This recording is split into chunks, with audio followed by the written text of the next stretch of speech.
if you'll ask me, what is a major threat to Israel?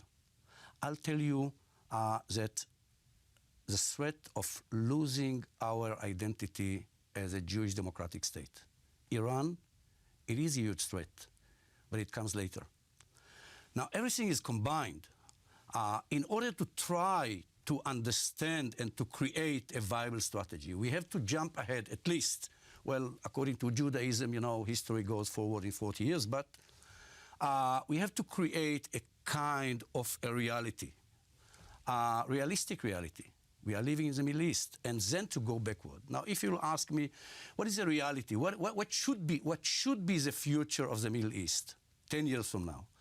I'll tell you, it should be based, the whole concept of stability, security, statehood should be based on several parameters. First of all, we have to accept that it is very, very important to create a coalition, a Sunni coalition, that will be led by Turkey. Why Turkey? Because we have to accept the idea that if ever we shall see democracy in the Middle East, it will not be like the Israeli democracy or like the American democracy or like Western liberal democracy. It will be something, hopefully something like Turkey, which is a democracy, which is stable, which can prove economic success, and we have to accept, and which is secular. Yes, and we have to understand that democracy in the Middle East will have a very strong Muslim flavor. Now, if Turkey, that became a regional power, especially today because events in Syria, because events in Egypt, so this coalition should be led by Turkey. Second, the role or the acceptance of Israel as a legitimate player will be based on the idea that the Arab League decision will prevail, meaning that we shall accept Israel along the lines of 67 with exchange of territories. And I believe that although the Israeli-Palestinian conflict is not the major conflict, the major conflict in the Middle East is the Sunni-Shia conflict.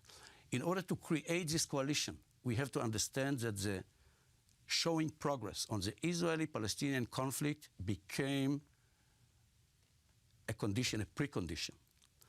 So these are more or less the parameters. I think that if we shall be able to create this coalition that will be supported with the international community led by America, we will be able to face Iran.